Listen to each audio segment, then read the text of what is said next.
Yo, what's good YouTube? It's Ozzy here, back again for another video, and today we're going to be ranking my favorite rap albums of every single year since 2010. Now this is my favorite, so don't start getting mad. This is my favorite.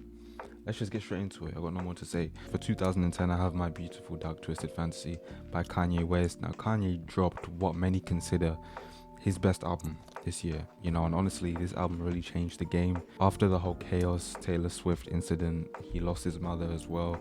He also had a breakup, so he had to lock himself in. He went to Hawaii with the best producers in the game and came out with this album, genuinely an incredible album. My Beautiful Dark Twisted Fantasy. It talks about things from fame to ego to addiction, and I feel like it really redefines what a rap album could be. So for 2011, I've gone for Take Care by Drake. Now by this point, Drake was already quite big after his album before this, and he turned into an icon with this one. This was really his one. We saw him really perfect his formula here. He had really moody, ambient, raw beats, he also showed a lot of vulnerability, and he had that signature blend of mixing, singing and rapping and moving through them seamlessly. The production by 40 was really good, and amazing collabs from Rihanna to The Weeknd to Kendrick. This album was just so good. It wasn't just an album, it was definitely an album that defined a whole era. For 2012, I've gone for Kendrick Lamar, Good Kid, Mad City. Now this was the arrival of a generational talent. The production here was immaculate, the flows were good, and the storytelling was just insane, to be honest. It was untouchable. Kendrick balanced the radio bangers like Swimming Pools with a lot of lyrical depth, and it was the perfect fusion of artistry and accessibility at the same time. Kendrick didn't just rap his story, I feel like he really painted it, and with his themes and his skits as well in the music videos, I feel like that really carried his entire project. It was a classic from the moment it dropped. In 2013, I've gone for Yeezus by Kanye West. I could have picked a lot of different ones for this year, but I've decided to go for this. The Yeezus was a very abrasive, industrial album. It felt very raw. Some people didn't like it, and that's kind of understandable. Kanye really stripped away the polish and gave us something raw. Songs like Black Skinhead and New Slaves hit like punches to the chest. It wasn't just about radio hits, it was really about challenging the culture, challenging the listener, and it was Ye at his most, different. And over time, I feel like this album's definitely grown and more people enjoy it now. In 2014, I've gone for Faces by Mac Miller. Now this one hit hard. 2014 has some great albums, but Faces stands out for how honest and how introspective it really was. Musically, it was really experimental as well. He took a deep dive into his psyche, talking about addiction, talking about his depression, and he was doing that all while floating over a really jazzy, really sample heavy beats. It was raw, it was unfiltered, and it was really a full journey through Mac Miller's mind. It wasn't really a commercial album, but it didn't really need to be at the same time. It was art, and it's my favorite of this year, and I feel like it really proved that Mac was evolving into something beyond what he was before. Rest in peace to him. Now let's be real, 2015 was stacked. You had DS2 by Future, you had If You're Reading This Too Late by Drake, you had Rodeo by Travis.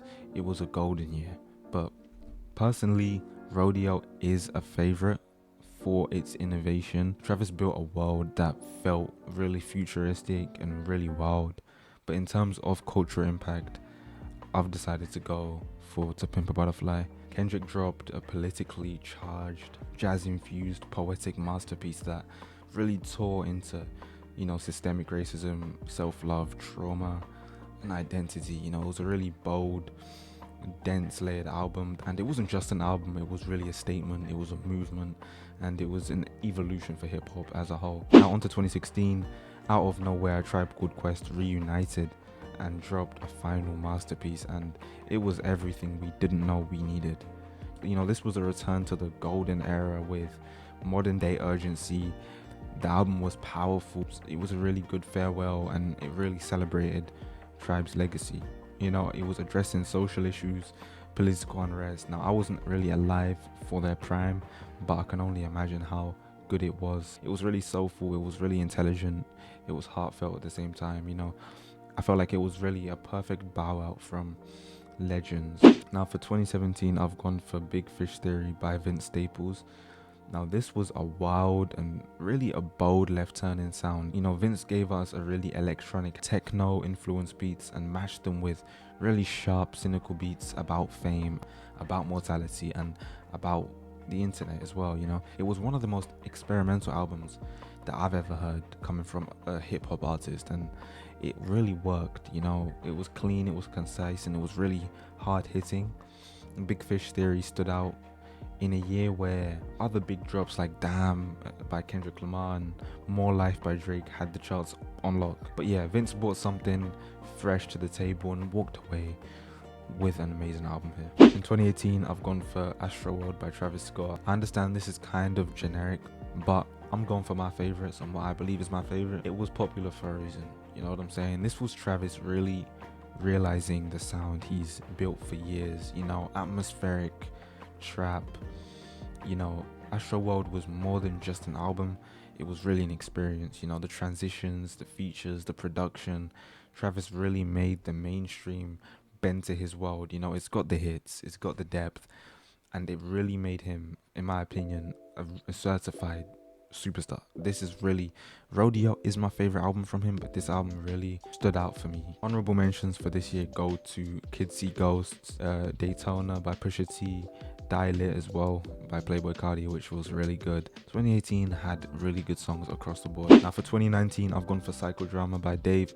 Now Dave really came through with a whole fucking therapy session. Psychodrama is a really deeply personal, you know, it was sad in the best way possible. You know, he was tackling things from racial injustice to mental health and to family struggles as well. You know, Dave really rapped with precision, he really rapped with a soul as well, and I feel like he really helped the UK scene, and in this year in particular was incredible for the UK scene. You know, we had Lil Sims dropping Grey Area, we had Kano as well, but Dave's Psychodrama just was amazing. It was the defining record, you know, it was poetic, it was cinematic, and it was really groundbreaking for UK rap. In 2020, I've gone for Lil Uzi Vert's Eternal Take. Now, anticipation for this album was through the roof, man. I remember waiting for this album. When this finally dropped, I stayed up to watch, I think it was I'm Dante or some shit. I was watching his reaction to it. People were waiting for this album for years, and when it finally dropped, you know, it really delivered a really spaced out, futuristic type of vibe that I feel like only he could bring. The aesthetic was really good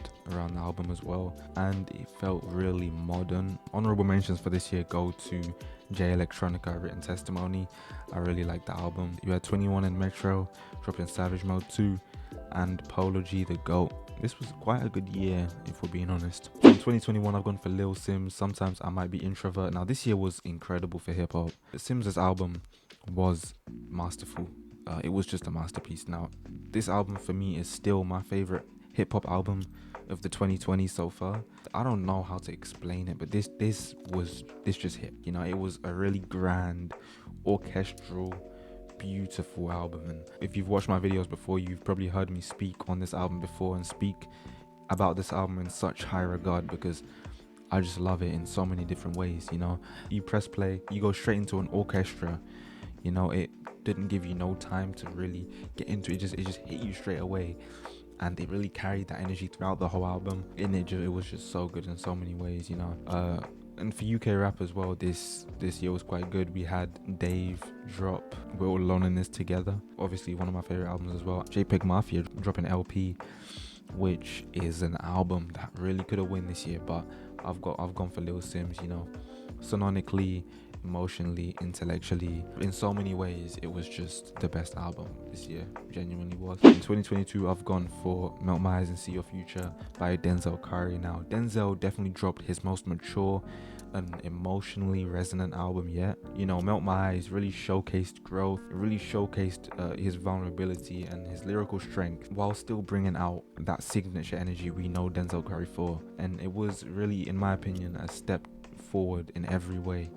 You know, honorable mentions this year go to Mr. Morale and the Big Steppers by Kendrick, which really could have won this. We also have Hugo by Loyal Kane, and if you haven't heard the album, if you haven't listened to Loyal Kane before, I recommend you to go listen to him. In 2023, I've gone for Scaring the Hoes by JPEG Mafia and Danny Brown. Now, this was really glitchy type of album. It was chaotic as well. It was, at times, it felt really genre defining. You know, at times it didn't really feel like hip hop. It felt like every genre in a way. You know, it really felt like a rock album at times. The beats were wild as well, and it has such a punk like spirit to it. Honorable mentions for this year go to My 21st Century Blues by Ray and Michael by Killer Mike. Amazing albums in their own right, especially My 21st Century Blues by Ray. I can't talk about the album enough. And lastly, in 2024, I've gone for Chromacopia by Tyler the Creator. Now, I like this album.